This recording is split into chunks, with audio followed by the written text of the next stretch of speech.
আসসালামু আলাইকুম। আমি প্রথমে আমার পরিচয় দিয়ে নিচ্ছি। আমি মোহাম্মদ জাহিদুল ইসলাম, প্রভাষক অর্থনীতি, এই কলেজ। তো আমাদের যে কলেজের অনলাইন কার্যক্রম, সেই অনলাইন কার্যক্রমের অংশ হিসাবে আমাদের অধিদপ্তর কর্তৃক প্রদানকৃত 2022 সালের এসএসসি পরীক্ষার্থীদের জন্য যে অ্যাসাইনমেন্ট কার্যক্রম, সেই অ্যাসাইনমেন্ট কার্যক্রমের অংশ হিসাবে যে প্রথম সপ্তাহের প্রথম অ্যাসাইনমেন্ট অর্থনীতি বিষয়ের, সেই অ্যাসাইনমেন্টের উপরে আমি মূলত কিছু ধারণা দেওয়ার জন্য এবং আলোচনা করার জন্যই আজকে এসছি। তো আশা করি আমার এই ক্লাস থেকে তোমরা বেনিফিটেড হবা, উপকৃত হবা। তো তোমরা জানো, সরকার বিভিন্নভাবে বর্তমান কোভিড মহামারীতে শিক্ষার যে ক্ষতি, এটা অপূরণীয় ক্ষতি, এই ক্ষতি পুষিয়ে দেওয়ার জন্য বিভিন্ন কার্যক্রম হাতে নিয়েছে। তার মধ্যে অনলাইন কার্যক্রমে একটি। তার মধ্যে 2022 সালে যারা তোমরা এখনও এই কলেজে সশরীরে ক্লাস করতে পারোনি, তাদের জন্য যে অ্যাসাইনমেন্ট কার্যক্রম, সেই অ্যাসাইনমেন্ট কার্যক্রমের যে অংশ, সেটি আমরা শুরু করতে যাচ্ছি। এবং আজকে আমি অর্থনীতি বিষয়ের যে অ্যাসাইনমেন্ট আমাদের অধিদপ্তর কর্তৃক, মন্ত্রণালয় কর্তৃক প্রদানকৃত, সেই অ্যাসাইনমেন্ট তোমরা হয়তোবা দেখছো যে এই অ্যাসাইনমেন্টটি পাওয়া যাবে মূলত আমাদের কলেজের যে ওয়েবসাইট, সেই ওয়েবসাইটে পাওয়া যাবে, ফেসবুক পেজে পাওয়া যাবে, এবং আমাদের যে মাউসি অধিদপ্তরের বা মাউসির যে ওয়েবসাইট, সেই ওয়েবসাইটেও তোমরা পাবা। তাহলে আমাদের যে অ্যাসাইনমেন্ট, সেই অ্যাসাইনমেন্টটি হলো আজকে অ্যাসাইনমেন্ট, হাওর এলাকার কৃষক সালামত সাহেবের একখণ্ড জমিতে ধান ও গম উৎপাদনের ক্ষেত্রে নিম্নরূপ বিকল্প সম্ভাবনা অনুসৃত হয়েছে। যেমন ধান উৎপাদন যখন 16, 10 ও 0 বা 0 মণ হয়, তখন গম উৎপাদন যথাক্রমে 0, 10 ও 16। প্রাপ্ত তথ্যের আলোকে উৎপাদন সম্ভাবনা রেখার অর্থনৈতিক তাৎপর্য বিশ্লেষণ। অর্থাৎ আমাদের যে অ্যাসাইনমেন্টটি, সেই অ্যাসাইনমেন্টটি পুরো আমরা এর আগে বিশেষ করে এই প্রথম অধ্যায়ের উপরে আমি বেশ কিছু ক্লাস ইউটিউবে আমার দেয়া আছে, সেই একটি ক্লাস, তার উপরে এই উৎপাদন সম্ভাবনা রেখার উপরে একটি ক্লাস দেয়া আছে, তোমরা সেটিও দেখে নিতে পারো। আবার আজকে উৎপাদন সম্ভাবনা নিয়েই আমরা মূলত একটু আলোচনা করব, এবং এই অ্যাসাইনমেন্টটি পুরোপুরি উৎপাদন সম্ভাবনা রেখাকেই অ্যাড্রেস করেই দেয়া। তাহলে আমাদের উৎপাদন সম্ভাবনা রেখা সম্পর্কে জানতে হবে, উৎপাদন সম্ভাবনা রেখা অঙ্কন করতে হবে, উৎপাদন সম্ভাবনা রেখা তাৎপর্য, অর্থনীতিতে কী তাৎপর্য বা কী কাজে বা কোন কোন ক্ষেত্রে উৎপাদন সম্ভাবনা ব্যবহার করা হয় বা কাজে লাগে, সেটি আমাদের জানতে হবে। তাহলে উৎপাদন সম্ভাবনা রেখা যদি আমরা দেখি, উৎপাদন সম্ভাবনা রেখা যেটা সংক্ষেপে আমরা পিপিসি বলি, পিপিসি, প্রোডাকশন পসিবিলিটি কার্ভ। তাহলে উৎপাদন সম্ভাবনা রেখা আমি আমাদের যে পাওয়ার পয়েন্ট সেখানে এবং বোর্ড দুটো ইউজ করেই আমি ক্লাসটি নেওয়ার চেষ্টা করব। তাহলে উৎপাদন সম্ভাবনা রেখা বা পিপিসি, আমরা এখানে দেখতেছি যে উৎপাদন সম্ভাবনা রেখা মানে একটি রেখা। রেখা কাকে বলে সেটি আমাদের জানা আছে, আমরা বিগত যে ক্লাসগুলো সেই ক্লাসগুলোতে আমরা রেখা সম্পর্কে ব্যাপক ধারণা পেয়েছি। তাহলে সেটি নিয়ে আমি আলোচনা করব না। সম্ভাবনা রেখা, উৎপাদন সম্ভাবনা রেখা, অর্থাৎ উৎপাদন কি পরিমাণ হওয়ার সুযোগ রয়েছে, উৎপাদনের আমরা কি পরিমাণ আমাদের হাতে বা আমরা যে উৎপাদন করব, সেজন্য আমাদের কি করতে হবে, উৎপাদনের উপকরণ বা সম্পদ লাগবে। সেই সম্পদকে ব্যবহার করে আমরা কি পরিমাণ উৎপাদন করতে পারি, তার যে সম্ভাবনা, সেটিই হলো উৎপাদন সম্ভাবনা রেখার সাহায্যে সেই বিষয়গুলোই মূলত দেখানো হবে। তাহলে আমরা সংজ্ঞাটা দেখি। উৎপাদন সম্ভাবনা কি? উৎপাদন সম্ভাবনা রেখা এমন একটি রেখা, যে রেখার বিভিন্ন বিন্দুতে নির্দিষ্ট পরিমাণ সম্পদ ও চলতি প্রযুক্তি সাপেক্ষে দুটি উৎপন্ন দ্রব্যের বিভিন্ন সংমিশ্রণ দেখানো হয়। তাহলে এই যে দুটো উৎপন্ন দ্রব্য। আমাদের যে আজকের অ্যাসাইনমেন্ট সেখানে কিন্তু দুটো দ্রব্যের কথা বলা আছে। একটি হচ্ছে ধান, সালামত সাহেব কী উৎপাদন করে, তার 1 খণ্ড জমিতে ধান উৎপাদন করে এবং গম উৎপাদন করে। তাহলে এই যে ধান উৎপাদন এবং গম উৎপাদন, তাহলে এখানে দুটি উৎপন্ন দ্রব্য কি, ধান এবং গম। তাহলে নির্দিষ্ট পরিমাণ সম্পদ, তার হাতে যে পরিমাণ সম্পদ এবং উৎপাদনের যে কৌশল আছে বা হাতিয়ার আছে, সেই হাতিয়ার ব্যবহার করে তাহলে কোন দ্রব্য, ধান কী পরিমাণ উৎপন্ন করবে এবং গম কী পরিমাণ উৎপন্ন করবে, সেটি যখন দেখানো হবে, সেটি হলো উৎপাদন সম্ভাবনা রেখার সাহায্যে দেখানো একটি বিষয়। তাহলে এই যে ধান এবং সালামত সাহেবের যে দুটো দ্রব্য, ধান এবং গম, তাহলে সেই দুটো দ্রব্যের কী পরিমাণ উৎপাদনের সম্ভাবনা আছে, সেটি আমরা কি উৎপাদন সম্ভাবনা রেখার সাহায্যে দেখাতে পারি। কিভাবে সেটি করা যাবে, তার আগে উৎপাদন সম্ভাবনা সম্পর্কে আরেকটু আমরা ধারণা নেই। উৎপাদন সম্ভাবনা রেখা কি, এই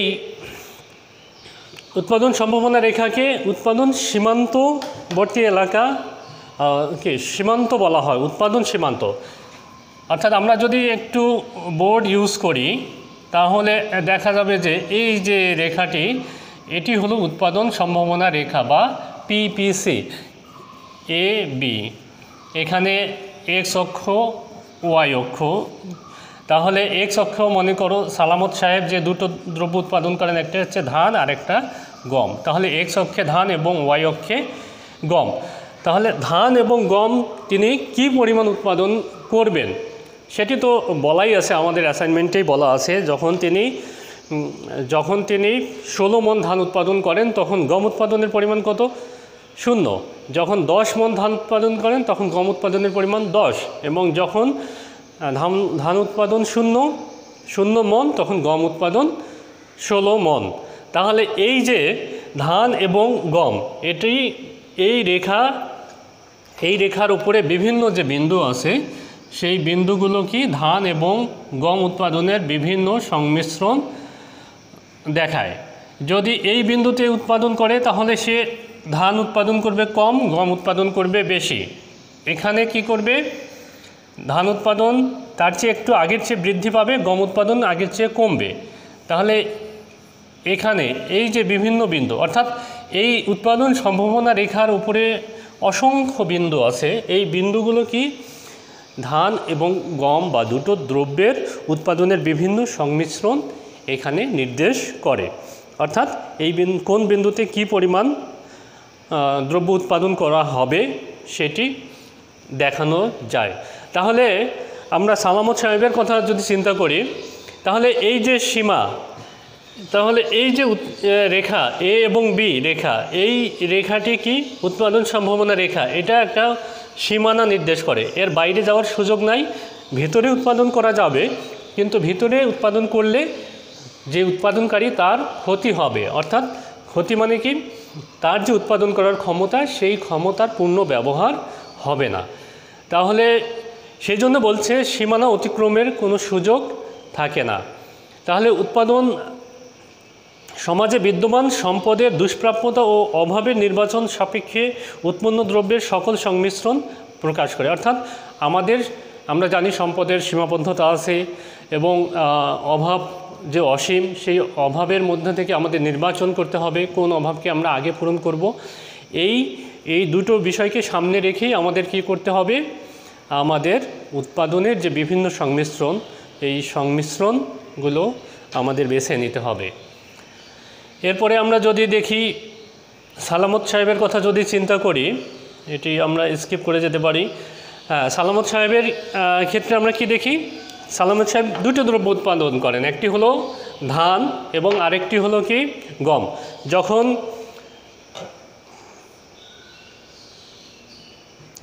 ধান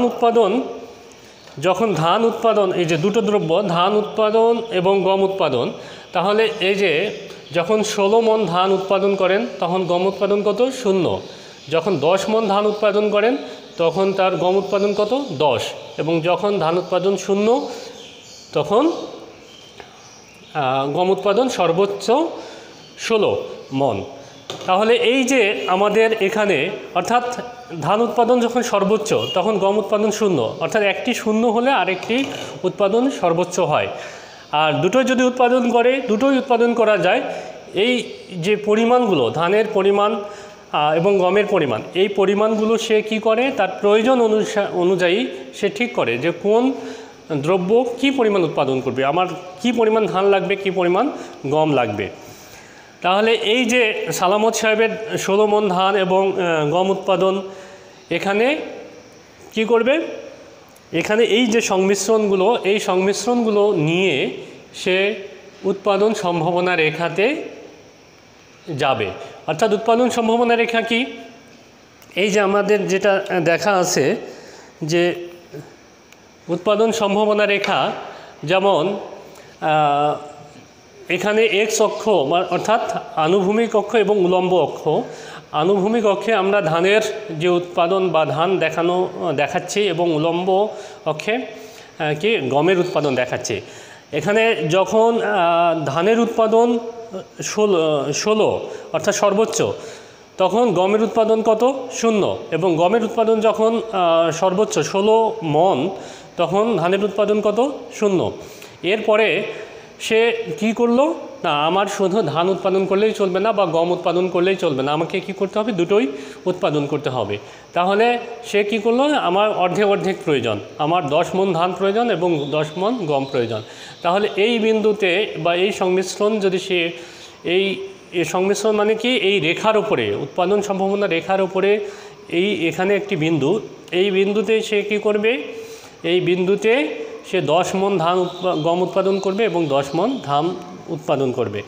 এইভাবে যদি সে উৎপাদন করে, তাহলে তার হাতে যে উৎপাদনের হাতিয়ার বা উৎপাদনের জন্য যে সম্পদ আছে, সেই সম্পদের পরিপূর্ণ ব্যবহার সে করতে পারবে। তাহলে এইভাবে প্রাপ্ত তথ্যের আলোকে, আমাদের অ্যাসাইনমেন্টের যে তথ্য, সেই তথ্যের আলোকে সে কী করতে পারবে, এই তার যে ধান এবং গম উৎপাদনের যে বিভিন্ন সংমিশ্রণ, সেই সংমিশ্রণগুলো সে বাছাই করতে পারবে। এরপরে আমরা যদি যাই, তাহলে উৎপাদন সম্ভাবনা রেখা সম্পর্কে আমরা ধারণা পেলাম। উৎপাদন সম্ভাবনা রেখা এখন যেটি চিত্রে দেয়া আছে, একটু যদি আমরা ব্যাক করি, তাহলে এই যে সিডি হলো উৎপাদন সম্ভাবনা রেখা। তাহলে সেখানে একটু বর্ণনা দেয়া আছে, এটা আরও তোমরা ডিটেলস লিখবা, যখন আলোচনা করবা, খাতায় উত্তর লিখবা, তখন একটু ডিটেলস বলবা, জাস্ট আমি ধারণা দেওয়ার চেষ্টা করতেছি। তাহলে চিত্রে সিডি হলো উৎপাদন সম্ভাবনা রেখা। এখানে কে বিন্দু অর্জনযোগ্য বিন্দু, অর্জনযোগ্য বিন্দু, এবং এম বিন্দু হলো অর্জনযোগ্য কিন্তু সম্পদের অপূর্ণ ব্যবহার এখানে হয়। আমরা এটা কি দেখলাম, উৎপাদন সম্ভাবনা রেখা।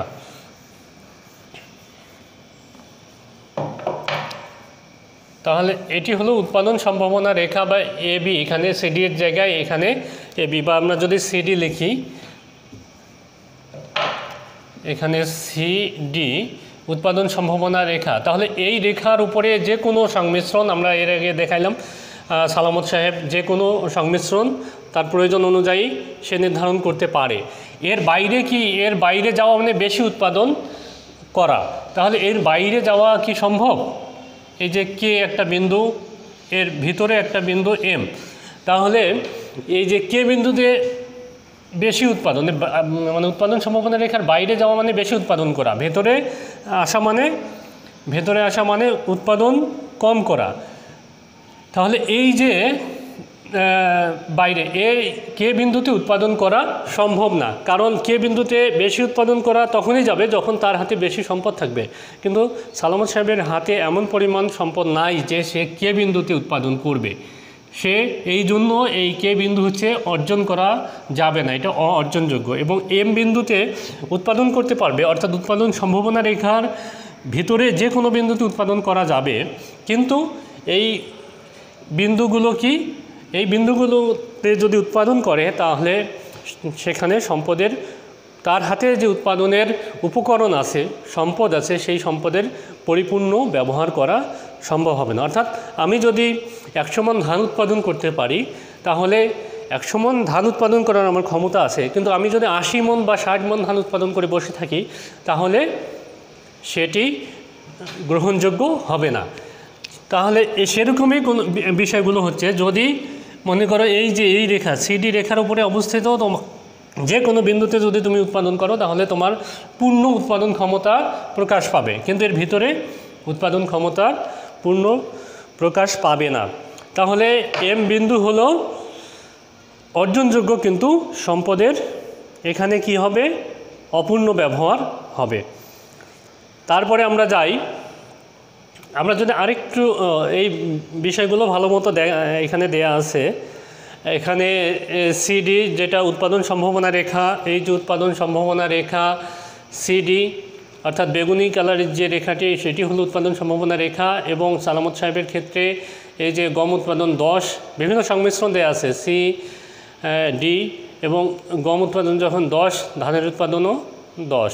তাহলে এই যে কে বিন্দু, এই রেখার বাইরে একটি বিন্দু হচ্ছে কে এবং ভিতরে একটি বিন্দু হলো, অসংখ্য বিন্দু আছে ভিতরে, অসংখ্য বিন্দু আছে বাইরেও অসংখ্য বিন্দু আছে, কিন্তু একটা বিন্দু আমরা দেখাইলাম সেটি হলো এম বিন্দু, আর এটা হলো কে বিন্দু। তাহলে কে বিন্দুতে অর্জনযোগ্য, কারণ কে বিন্দুতে যে পরিমাণ উৎপাদন করতে গেলে যে পরিমাণ সম্পদের প্রয়োজন সেই সম্পদ তার হাতে নাই বা উৎপাদনকারীর হাতে থাকে না। আর এম বিন্দুতে যে পরিমাণ উৎপাদনের জন্য সম্পদ প্রয়োজন সেই সম্পদ তার কাছে আছে, সেই সম্পদেরও পূর্ণ ব্যবহার সে করতে পারে না। একমাত্র সিডি অর্থাৎ উৎপাদন সম্ভাবনা রেখার উপরে অবস্থিত সকল বিন্দুতে একজন উৎপাদনকারীর উৎপাদনের পূর্ণ ক্ষমতা প্রকাশ পায়। তাহলে এই যে আমাদের যে উৎপাদন সম্ভাবনা রেখা, আশা করি অনেক বিষয় এখানে তোমরা ভালো মতো বুঝতে পারবা যদি তোমরা ক্লাসগুলো ফলো করো। উৎপাদন সম্ভাবনা রেখার ব্যবহার, আমরা উৎপাদন সম্ভাবনা রেখা কী কাজে ব্যবহার করি, আমাদের অ্যাসাইনমেন্টের যে মূলত যে নির্দেশনা বা সংকেতগুলো দেওয়া আছে সেই বিষয়গুলোকে আমাদের গুরুত্ব দিতে হবে, এবং সেই বিষয়গুলো যে মূল্যায়নের ক্ষেত্রে সে বিষয়গুলো আমরা তোমাদের অ্যাসাইনমেন্ট জমা নিয়ে যেভাবে মূল্যায়ন করব, একজন স্টুডেন্ট কী পরিমাণ কোন প্রশ্নের কিভাবে অ্যান্সার করতেছে এবং অ্যান্সারের ধরনটা কেমন, সে তার উপরে মূল্যায়নের বা মার্কিং করার ক্ষেত্রে নম্বরের ব্যবস্থা আছে। তাহলে সেইভাবে আমরা মার্কিং করতে পারবো। তাহলে এই যে বিষয়গুলো, এখন তোমরা যদি উৎপাদন সম্ভাবনা রেখা আমরা যেভাবে বা কর্তৃপক্ষ যেভাবে উৎপাদন সম্ভাবনা রেখার উত্তর চাচ্ছেন সেটি যদি তোমরা দিতে না পারো তাহলে তার চেয়ে কম মার্ক পাবা। একেবারেই যে যদি অপ্রাসঙ্গিক হয় সেক্ষেত্রে নাম্বার পাওয়ার সম্ভাবনা থাকে না, কিন্তু গ্র্যাজুয়ালি সেটা মার্কিং করার সুযোগ আছে, বা নাম্বার একেবারে একুরেট হলে সেখানে পূর্ণ নাম্বার দেওয়ার সুযোগ আছে, তার চেয়ে কম, এভাবে আমাদের এগুতে হবে। তাহলে উৎপাদন সম্ভাবনা রেখার ব্যবহার কি, পূর্ণ নিয়োগ, অপূর্ণ নিয়োগ ও নিয়োগহীনতা ব্যাখ্যা করার কাজে আমরা উৎপাদন সম্ভাবনা রেখা ব্যবহার করতে পারি। এই যে পূর্ণ নিয়োগ কখন হবে? পূর্ণ নিয়োগ মানে কি, উৎপাদনের যে হাতিয়ার আছে, উৎপাদনের যে জন্য যে সম্পদ আছে সেই সম্পদগুলো যদি পরিপূর্ণভাবে একেবারে শ্রম থেকে শুরু করে অন্যান্য যত উপকরণ আছে সবগুলোকে আমরা যদি পূর্ণভাবে ব্যবহার করতে পারি, সম্পূর্ণ কাজে লাগাতে পারি, তাহলে সেটি হবে পূর্ণ নিয়োগ, যেটি উৎপাদন সম্ভাবনা রেখার উপরে একমাত্র পূর্ণ নিয়োগ নিশ্চিত করা যায়। অপূর্ণ নিয়োগ কি? অপূর্ণ নিয়োগ মানে যদি পূর্ণ নিয়োগ না হয়, কোনো উপকরণ মানে বেকার থাকে, পড়ে থাকে, কাজে লাগানো না যায়, তাহলে সেটি হলো অপূর্ণ নিয়োগ। এবং নিয়োগহীনতা মূলত তাই উপকরণ বন্টনের দক্ষতা ব্যাখ্যা করার কাজে ব্যবহৃত হয়। অর্থাৎ উপকরণ, আমরা যে উৎপাদনের উপকরণগুলো ব্যবহার করব সেই উপকরণগুলো আমরা দক্ষভাবে ব্যবহার করতে পারি কি না। যেমন যদি এখানে চিন্তা যদি আমরা করি, কলম তো ভালো দেখি না, তাহলে এই যে আমরা যদি এখানে উৎপাদন সম্ভাবনা রেখা আমাদের এটা মনে করো সি এবং ডি উৎপাদন সম্ভাবনা রেখা, তাহলে এই রেখার উপরে অবস্থিত যে প্রতিটি বিন্দুই কি পূর্ণ নিয়োগ নির্দেশ করবে। তাহলে দক্ষ উপকরণের দক্ষ ব্যবহার হচ্ছে কি না, এখন মনে করো এখানে একটি বিন্দু সি এবং ডি, মনে করো এই বিন্দুতে আমরা উৎপাদন করব, এখানে একটা বিন্দু এফ বা যে কোনো একটি বিন্দু আমরা নিলাম এফ, এই বিন্দুতে আমরা যদি উৎপাদন করি তাহলে সেখানে কি সম্পদের উপকরণের পরিপূর্ণ ব্যবহার হবে? হবে না। তাহলে এই যে এর ভিতরে উৎপাদন সম্ভাবনা রেখার ভিতরে যে কোনো বিন্দু হলো বা যে কোনো অঞ্চল হলো অদক্ষ অঞ্চল উৎপাদনের ক্ষেত্রে। তাহলে একমাত্র এই যে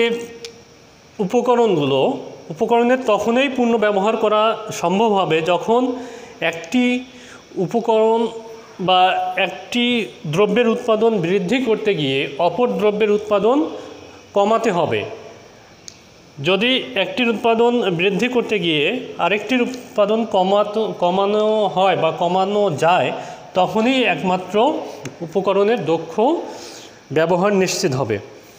তো এরপরে আমরা যদি যাই, সময়ের স্বল্পতার কারণে আমরা অবশ্য অনেক স্কিপ করে যেতে হচ্ছে, তাহলে নির্বাচন সংক্রান্ত বিষয়, অর্থাৎ নির্বাচন সংক্রান্ত বিষয় কি, আমাদের যে দ্রব্য উৎপাদন, আমরা তো একসাথে সব দ্রব্য উৎপাদন করতে পারি না, কোনো দ্রব্য বেশি উৎপাদন করতে হবে, কোনো দ্রব্য কম উৎপাদন করতে হবে।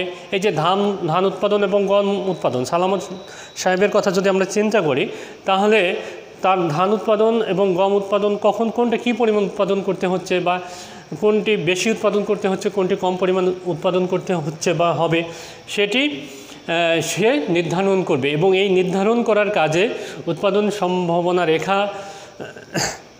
হেল্প করে বা উৎপাদন সম্ভাবনা রেখার সাহায্য নিতে হয়।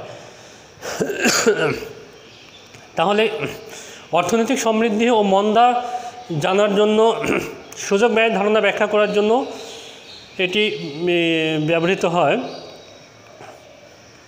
আমরা যদি আরেকটু যাই, সরি,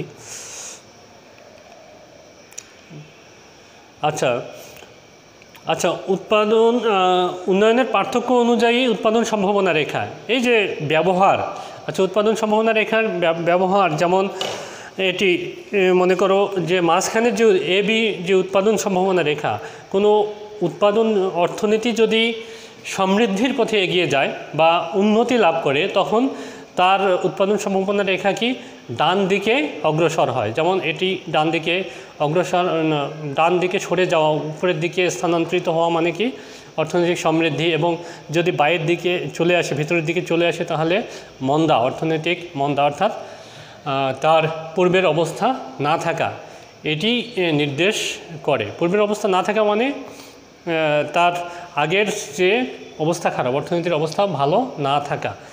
তো এই যে অর্থনীতির সমৃদ্ধি এবং মন্দার ক্ষেত্রে নির্দেশ করার ক্ষেত্রে উৎপাদন সম্ভাবনা রেখা ব্যবহার করা হয়।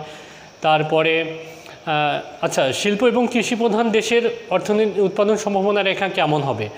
তাহলে শিল্পপ্রধান দেশে অর্থনৈতিক, শিল্পপ্রধান দেশ মানে কি আমরা জানি, উন্নত দেশগুলোই হচ্ছে শিল্পপ্রধান দেশ এবং অনুন্নত দেশগুলো হচ্ছে কৃষিপ্রধান দেশ। তাহলে উন্নত দেশ শিল্পজাত যে প্রোডাক্টগুলো বা দ্রব্যগুলো সেগুলো বেশি উৎপাদন করবে। শিল্পজাত প্রোডাক্ট অর্থাৎ শিল্পজাত দ্রব্য, তারপরে বিলাসজাত দ্রব্য, আরামায়েশি বা উন্নত জীবনযাপনের ক্ষেত্রে প্রয়োজনীয় যে দ্রব্যগুলো, সেগুলোই মূলত উন্নত দেশগুলো ব্যবহার করবে, বা শিল্পপ্রধান অর্থনীতির যে দেশ সেগুলো তারা ব্যবহার করবে। এই জন্য শিল্পপ্রধান যে অর্থনীতির যে দেশগুলো, সেগুলোর উৎপাদন সম্ভাবনা রেখায় এমন হবে, অর্থাৎ যেদিকে উৎপাদন শিল্প পণ্য বা বিলাসজাত পণ্য বা বিলাসী দ্রব্য বেশি থাকবে, তাদের উৎপাদন বা শিল্প দ্রব্যগুলোর উৎপাদন বেশি হবে।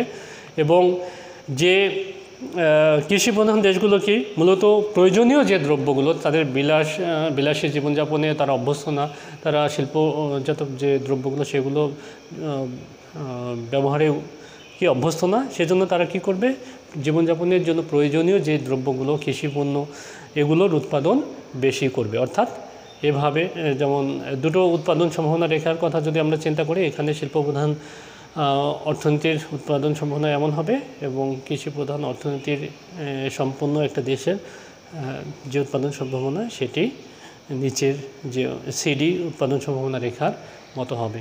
তো আশা করি তোমরা ভালো মতো অ্যান্সার করবা এবং নিজের চেষ্টায় উৎপাদন করা, নিজের চেষ্টায় তোমাদের অ্যাসাইনমেন্টের উত্তর করার চেষ্টা করবা এবং এই যে এটা খুবই গুরুত্বপূর্ণ এবং গুরুত্ব সহকারে তোমাদের অ্যান্সার করতে হবে এবং এই যে অ্যাসাইনমেন্ট এটির আলোকে তোমাদের পরবর্তীতে রেজাল্ট একটা করার কর্তৃপক্ষ রেজাল্ট করার চিন্তাভাবনা ভালো মতোই মাথায় রেখেছে। তো এটা সর্বোচ্চ গুরুত্ব দেওয়ার চেষ্টা করবা। তো এই পর্যন্ত আজকে সবাই ভালো থাকবা।